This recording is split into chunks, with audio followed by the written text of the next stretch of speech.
¿Y yo qué digo ahora? ¿Y yo qué digo ahora?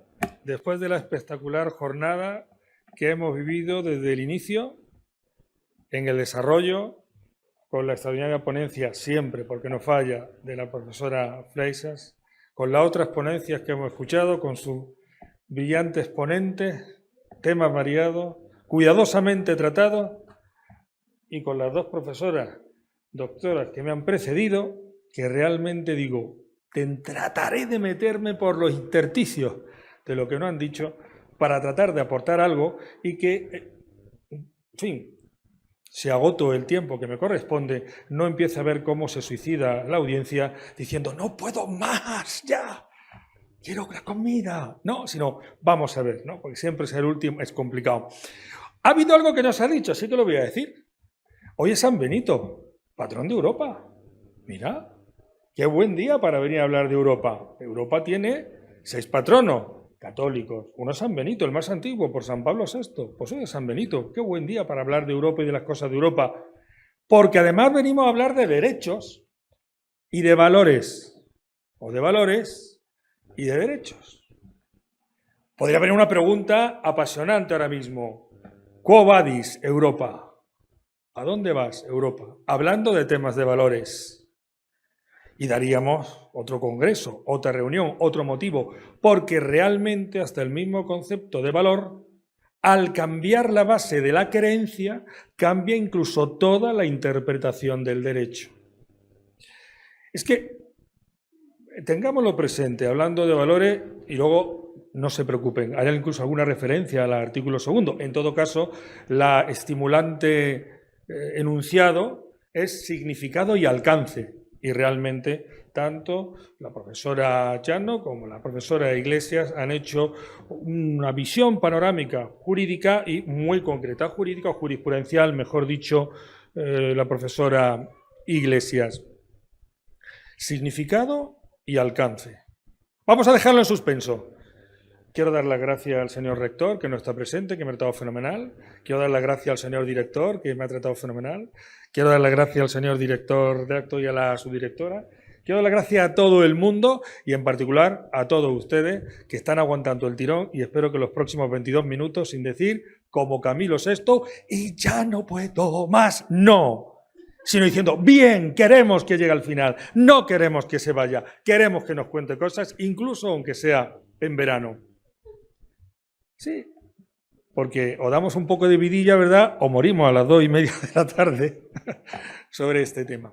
Bien, es muy llamativo el concepto de valor. Es verdad que aquí ya se ha cruzado todo, incluso se ha dejado claro. Valor viene a fusionarse con principio. Fíjense que valor hay dos maneras, estoy también simplificando, como algo objetivo, tenemos ahí a Platón, tenemos a Santo Tomás, el valor debe ser necesariamente algo bueno, algo que es bien, o desde un punto de vista subjetivista y que se va a imponer. Algo es bueno porque yo creo que es bueno. Y esto provoca una alteración completa respecto de la aproximación al problema, más luego su conexión con el derecho, que sería la aplicación, porque pueden albergarse valores, pero ¿cómo los realizo? ¿Cómo los convierto en norma jurídica? ¿Cómo los convierto en válidos, siendo un poco kelsenianos? Quiero decir, una orden se contiene en una norma jurídica, pero también el jefe de una banda de facinerosos da una orden y hay que cumplirla, ¿no? Eso es Kelsen, ¿eh? ¿Cuál es la diferencia entre una y otra orden? ¿O qué es lo que se quiere decir? Esta idea de valor, incluso subjetiva, que se va a anteponer, va a volver en el Renacimiento. Y se va a quedar ahí. Y con el tiempo, la misma palabra valor incluso parecen, ya en el siglo XIX, que tiene una función sustitutiva ¿de qué? Del derecho. Fijaos que es muy interesante la amalgama. Aquí está una de las coautoras o inspiradoras, pero es chocante como decir, el artículo 2, ¿no? Valores de respeto y empieza a meter ¿qué? Libertad, igualdad, democracia, Estado de Derecho y dices, eso es un totum revolutum. Es decir, todo es positivo, pero no hay un orden categorial coherente. Porque está claro que el momento Unión Europea, del Tratado de la Unión Europea, aunque sea en parte una conclusión o hacia una conclusión, viene de una catástrofe, la Segunda Guerra Mundial. Y hay una evolución evidente, que además se acelera en los años 70, cuando, por cierto, se va a afirmar el principio que ha citado la profesora, de primacía, ¿no?, del derecho europeo por primera vez, y va a decir el tribunal, pero yo no entro en la aplicación en los estados. Y entonces salen, como no, los sheriffs del cotarro, Alemania e Italia siempre por detrás de Alemania, y dicen, un momento, a ver si se van a violar los derechos fundamentales en los estados miembros. Fijaos, no obstante, de esa actitud, no del todo, creo yo, honesta con la Unión Europea por parte de los tribunales constitucionales de Alemania e Italia, viene el lodo de los pobres polacos que se han creído que podían decir, oye, como el tratado no cumple la Constitución de Polonia, no aplico el tratado. Naturalmente, ¿cuál ha sido la reacción de la Unión Europea? Quieto parado, que te saco el artículo 7 o el que sea ahora mismo y te dejo sin un chapín. Pero a Alemania no se lo han hecho y a Italia tampoco. Claro. Porque como dirían en la granja de George Orwell, todos los cerdos somos iguales, pero unos cerdos son más iguales que otros. Y eso pasa en todas partes. Porque, y me estoy yendo un poco en una dimensión jurídico-política, podemos hablar idealmente y de sistemas y kelseniano, y es muy importante y es fundamental, porque eso es la ley de la selva, pero todo es política a la postre. Y todo es tomar una orientación, una inclinación, una convicción, una defensa. En este sentido, y esto lo ha explicado muy bien, o al menos yo lo creo el profesor Iglesias, el artículo 2, aunque empezaron como con vergüencilla, con el 19, que no, si lo tenían en el artículo 2. ¿Pero qué es el Estado de Derecho? ¿Qué es el Estado de Derecho? Porque naturalmente una inspiración constitucional o Estado liberal de derecho. Es un invento racional de ordenación de la comunidad política que se basa ¿en qué? En dos principios. ¿En qué dos principios se basa el Estado de Derecho liberal? El principio democrático y el principio liberal. ¿Y en qué consiste el principio democrático? En que la soberanía pertenece al pueblo. Entonces resulta que nos vamos a China o nos vamos a Irán y decimos, anda, porque hay gente que tiene el papo de decir que tienen constitución. Madre mía, del amor hermoso, qué retroceso intelectual. Tendrán una normativa organizadora del Estado, pero no tienen una constitución. Porque es un producto ideológico revolucionario burgués, evolucionado, como ahora citaré, que se compone de una serie de elementos y perfeccionado incluso en el siglo XX.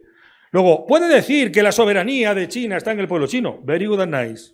Puede decir que la soberanía está en el pueblo de Islam. Fantástico, great. Nos bañamos en el Mar Rojo. O en fin, en el Golfo Pérsico, ¿no? Mucho mejor. ¿De acuerdo? Pero no va a ser suficiente. ¿Y el principio liberal en qué consistía? Digo por el Estado de Derecho. ¿En qué consistía el principio liberal? También en dos patas, ¿no? A su vez. ¿Cuáles son las dos patas del principio liberal? Voy a poner maquilla en plan a tope. ¡Vamos! Ahí. ¡Ánimo! ¿Cuál era? La división de poderes y la garantía de los derechos.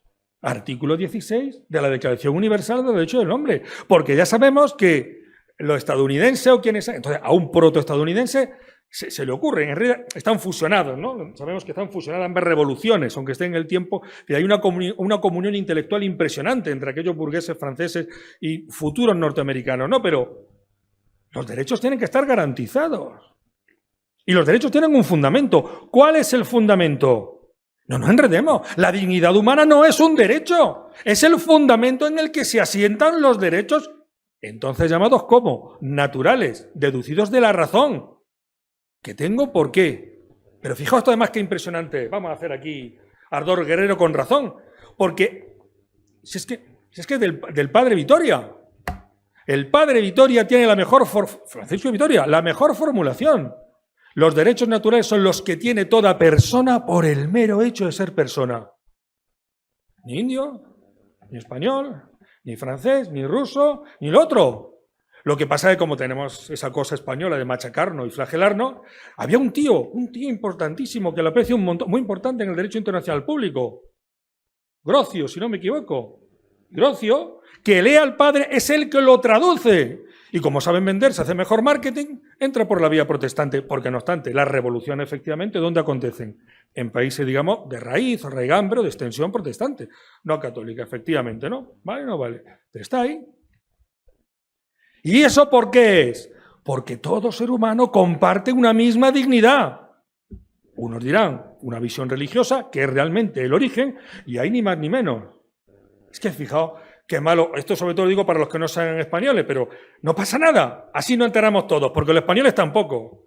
El que hace la distinción es San Isidoro de Sevilla, que establece la distinción entre el jus y el fas, y va a durar todo el tiempo medieval. O sea, no es de derecho a atravesar un fundo que no es mío, pero si hago el camino corto y no hago ningún mal, no es antijurídico, podríamos decir. Esa idea está ahí, como diciendo, oiga, y no puede hacer una persecución. Bien, sabemos que ese Estado de Derecho así contenido ha sido superado, ¿sí o no? Y se ha citado en este curso, ¿con qué? Con el llamado Estado Social de Derecho. De hecho, ¿verdad? Se considera la cuestión de Querétaro la primera que va a incluir los derechos sociales, que es decir, es la gran crítica de Marx, ¿sí o no? ¿Eh? Y los comunistas, ahí en 1848, el manifiesto comunista, tal, ¿no? Oye, vosotros burgueses sois unos fenómenos, traéis las cosas, pero ¿qué? ¿Todo cómo? Chau, chau. Chau, chau. Todo formal, ¿verdad? Todos son iguales ante la ley. Todos tienen derecho a la instrucción, que era el término de educación en la época. Si leía a los fisiócratas, es la instrucción, era como las dos grandes aspiraciones, la instrucción.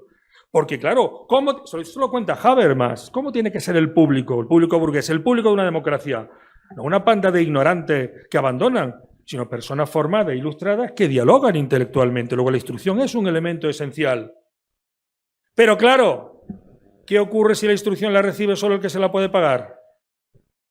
Se ve muy sencillo rápidamente la crítica, ¿verdad? ¿Quién va a recibir la instrucción? Total, pegamos un salto de varios años. Estado social de derecho. El Estado ya no solamente puede ser, a mí que nadie me mire, yo hago normas que son iguales para todos, sino que me tengo que meter en el charco. Allí hay una genialidad, que es Heller, como seguramente sabréis y conoceréis. Heller, ¿eh? Heller, no el otro. Pero tiene que ver Heller, H-E-L-L-E-R, ¿vale? Que es como la vía socialdemocrática y dice, quieto.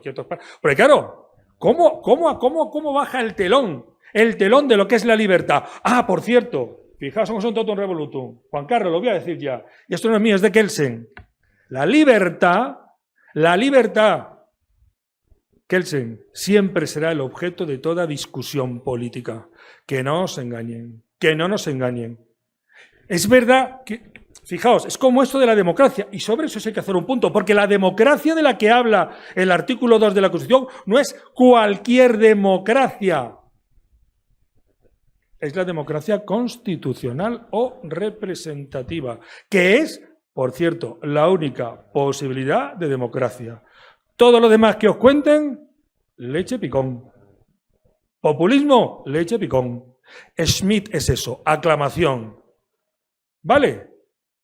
Sigamos con China, por dar vidilla a este momento, antes de que digáis, no me quiero rendir. Sigamos con la República Islámica de Irán. Oye, que hay una división de poderes, y en Irán hay 5 poderes. ¡Guau!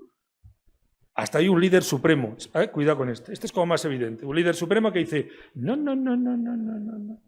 ¿Me explico o no me explico? Porque es un Estado que se caracteriza porque es teocrático, como sabéis. ¿Lo veis o no lo veis? Luego marca. Es verdad que ahí hay una pluralidad de partidos. Bien, vamos a China.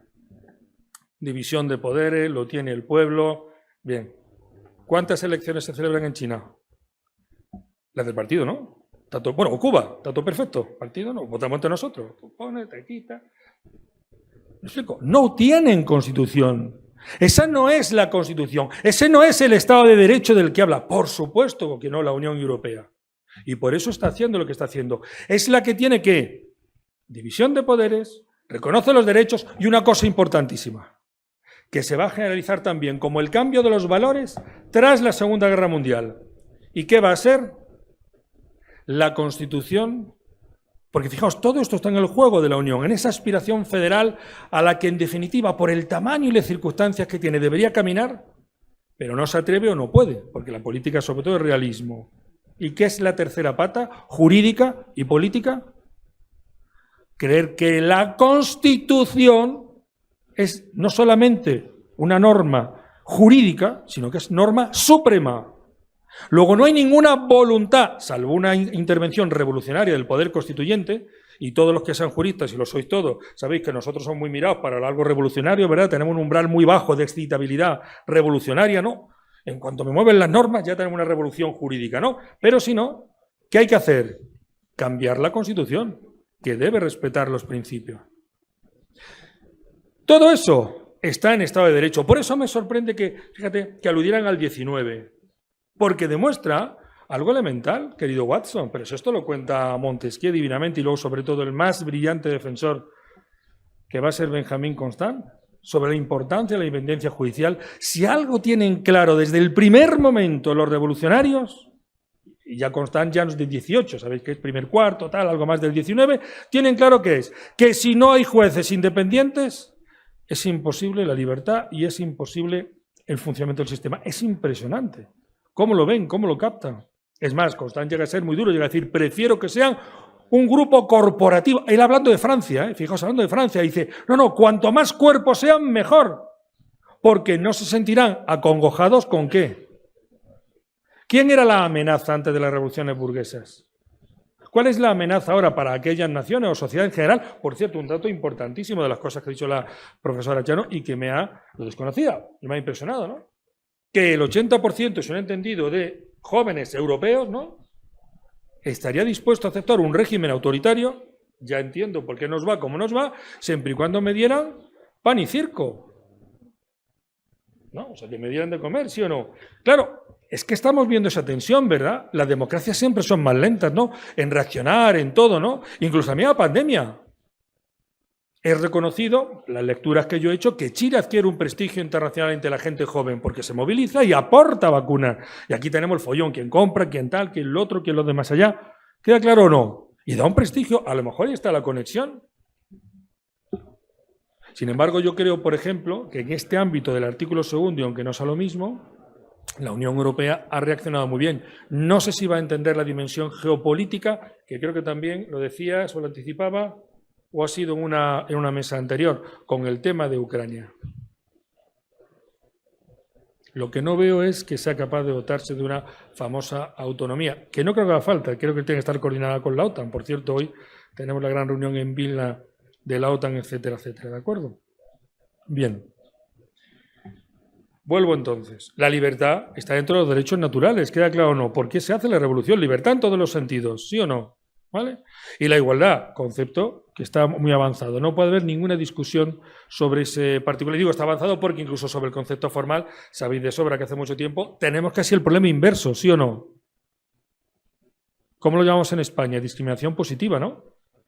En Estados Unidos se llama de otra manera, pero lo tenemos, ¿no? Y es que ya no basta la igualdad formal, hace mucho tiempo, ¿no? Sino que la igualdad es tratar de igual manera a los que están en igual situación. Ha mencionado un dato, para dar vidillas, si no en la recta final. Independencia judicial. Coscorrones a Poland, o Polonia. A Hungría. Los españoles saben que estamos ya, ¿no?, en elecciones, ¿no? Que ya me empezó el periodo electoral, si no me equivoco. Quizá el resto de audiencia que no sea, pues no está al tanto.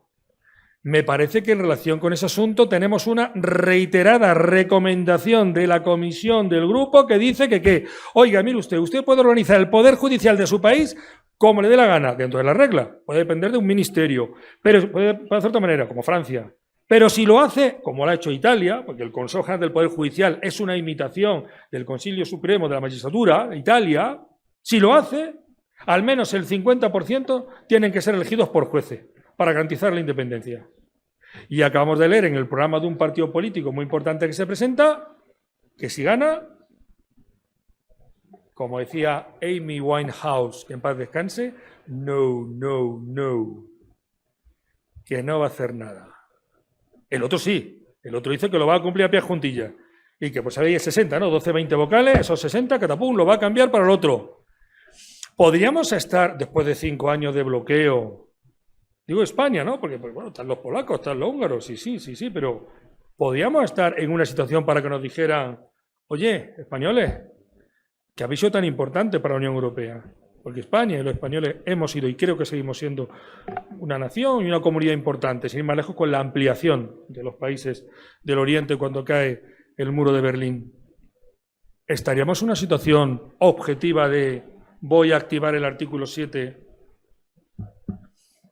Bueno, pero es que lo que estoy diciendo está apoyado en datos, ¿eh? Podéis buscar el programa político de ese partido que os digo, el del otro es evidente.